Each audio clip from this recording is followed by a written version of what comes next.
Alrighty, party peoples of the interwebs, I am really starting to strongly suspect that this whole Shiloh Hendrix story is something of a Psy-Op.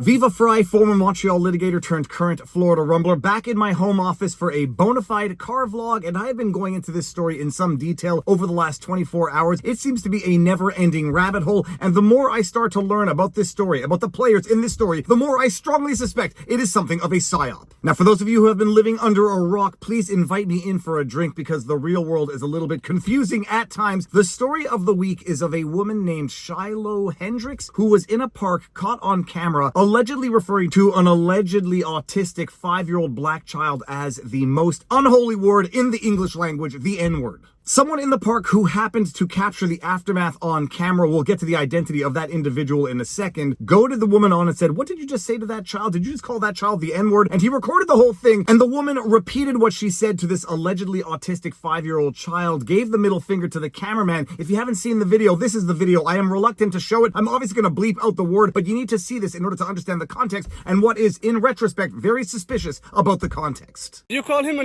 nigger, the child?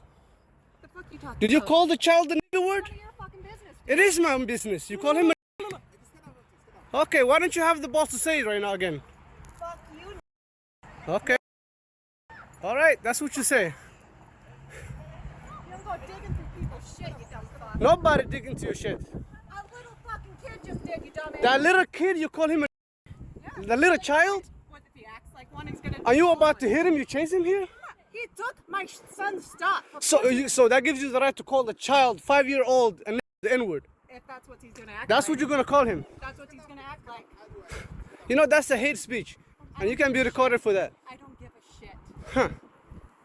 Fuck off. Okay, we'll see about that, what the internet has to say about you. So that is the video, and my first reaction is that there is something seriously mentally unstable about this woman. Forget about any of the racial element of this. To berate a 5-year-old child for allegedly taking something out of your handbag for your 18-month-old son, there has to be something seriously wrong with you. To refer to that 5-year-old allegedly autistic child by a racial epithet, there needs to be something seriously wrong with you. But to repeat that to the man who is recording it, there has to be something seriously wrong with you. Or I dare say, as will be an alternate narrative to this story, maybe the two of them are in on it together. We'll get to that in a second. This is the man who was recording the video. Rochester men charged with raping teen earlier this year. Sharmak Bailey Omar, 29, and Mohammed Hussein Omar, 41, both of Rochester, are facing felony charges related to the rape and sexual assault of a 16-year-old female earlier this year. And Sharmaki Bail Omar, the man on the right, was the man recording this incident. Sharmak Bail Omar is a Somali man who was wanted on some very serious charges, and if you wanted to follow up on the charges that he was facing, those charges were dropped, quote, in the interest of justice. And if you have difficulty believing that, here's the actual court document dismissing those charges in the interest of justice. State of Minnesota plaintiff versus Sharmak Bail Omar, defendant, pursuant to Rule 30.01 of Minnesota Rules of Criminal Procedure. The state of Minnesota hereby dismisses the complaint in the above entitled action dated February 7, 2022, charging the offenses of criminal sexual conduct, 3rd degree, penetration under 18, use, coercion, criminal sex, conditional, 5th degree, non-consensual sexual contact for the following reasons in the interest of justice. Dated March 14, 2025, Joseph K. Roshold, Managing Attorney, Criminal Division. Now, it's not clear what Omar was doing in this playground. It's not clear if he had a kid there. Given these charges against him, which were dismissed in the interest of justice, it becomes a little bit more peculiar as to why he was there in the first place. But appreciate then that Shiloh was saying this to Omar, to his face, repeating the N-word repeatedly while giving him the middle finger, somehow feeling assured or at least not caring about what potential immediate repercussions she could face at the hands of this man who she may not have known that he was charged with what he was charged with, but she said it to this man's face. Okay, something doesn't make sense there a little bit, but let's just get to the essence of the story, which is that after this video was uploaded to the internet by Omar, this woman started facing harassment, doxing, death threats, etc., and started a Give, Send, Go crowdfunding to help her protect her and her family. That Give, Send, Go was initially set at $100,000 from what I recall. It quickly reached that threshold. She upped it to $250,000, give or take. It quickly reached that threshold. She upped it to $1 million.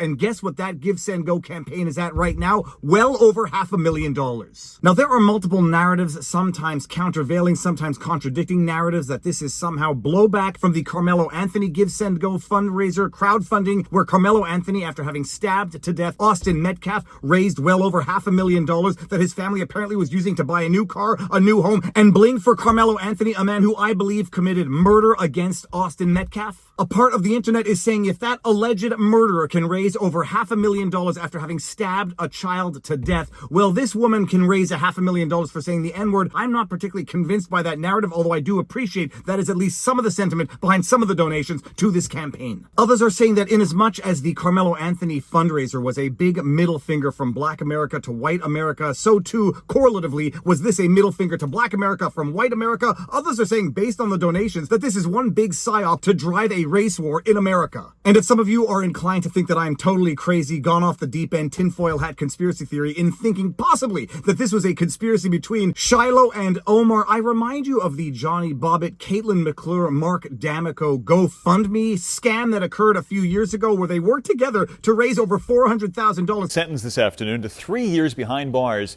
for her role in that so-called GoFundMe scandal. She pleaded guilty to one charge of theft by deception back in April 2019. She's already serving time right now after pleading guilty to federal charges and being sentenced to 1 year for those. Both sentences will run concurrently.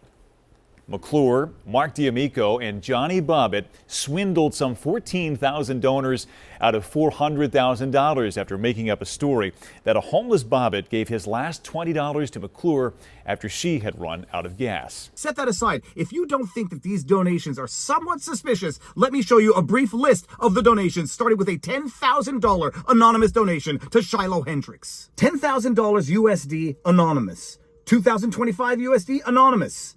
Anonymous giver, $2,004. Anonymous giver, $2,003. Anonymous giver, $2,002. And so on. You get the pattern here. I think it's pretty safe to say that with political campaigns, especially highly divisive political campaigns such as this one, a lot of people are going to be inclined to donate anonymously. And I know how Give, Send, Go works. They have the info on the donor, so it's not like it could possibly be some sort of mass Act Blue type money laundering scheme. But this is somewhat suspicious. And tomorrow, as at the time of shooting this vlog, Jacob Wells, the CEO of Give, Send, Go, is going to come on for our Sunday night Viva and Barnes Law Extravaganza introduction to explain a little bit of what's going on in as much as he can answer the questions publicly, so tune in for that. But something about this entire story doesn't really add up. You got Omar in a playground, apparently without a child, who himself was facing charges involving a minor, recording Shiloh, who didn't really hesitate before dropping the hard R N-word. Maybe she felt empowered by the fact that she was holding her child and that no one would punch her in the face because she's holding a child, or maybe she just has no problem using the word for reasons that one can only surmise. That being said, people on the internet came across a photo from a Facebook post, something like from 15 years ago, of what appears to be Shiloh kissing a black man, so she might have been thinking that she's entitled to use the word given her history of relationships or something along those lines. I have no idea what is going on in this story. I just know that something really doesn't add up, although something does add up to $569,000 worth of donations. Now, some of you are going to say, Viva, you're crazy. This could not have been a coordinated conspiracy between Shiloh and Omar because they would have had no way of knowing that it would raise quite this much money. Maybe, but maybe not. Maybe they knew darn well that at the very least it would be nothing, or at the very best it would be something like this, and we'll see where this money goes. We'll see if there's any fighting among the players in this. Thus far, Shiloh has apparently gone into hiding. She's posted an update to the Give, Send, Go, which reads as follows. Update May 2nd, 2025. Hello, where do I even begin? The overwhelming support that my family and myself have received is unbelievable. I've never felt so scared yet reassured in my life. It's truly a whirlwind of emotions. We are currently doing okay. No one has been harmed, and we are getting by. We are taking the proper procedures in order to stay safe from these constant threats. I'm still very frightened and don't think I will feel safe until we can escape completely. I am so grateful to all of you who have donated to my family. I would never have imagined that we would be supported to such an extreme. It still feels as if it's too good to be true, and it's all going to disappear. It's such a strange feeling to be living in a blissful dream and a nightmare simultaneously. Thank you all for your continuous support and love. We have to keep fighting for the safety of all our families, not just mine, Shiloh. Oh, and by the way, if you've made it this far into the video and you haven't liked, shared, subscribed, given a thumbs up, what is it going to take for you to do it? It takes 3 seconds. Go down there and subscribe and make sure that you have notifications turned on. But that is the latest as of now. I am predicting there is something more to this story than meets the eye for the moment. I am suspecting that there might be some collusion, some conspiracy between the players. We shall see, but that is the latest as of Saturday, May 3rd, 2025. If you like what I do, you know what to do. Most importantly, exercise, eat healthy, sunlight, talk to people in real life, and now you know your vlog. Peace out, peeps. Booyah! The Action News investigative team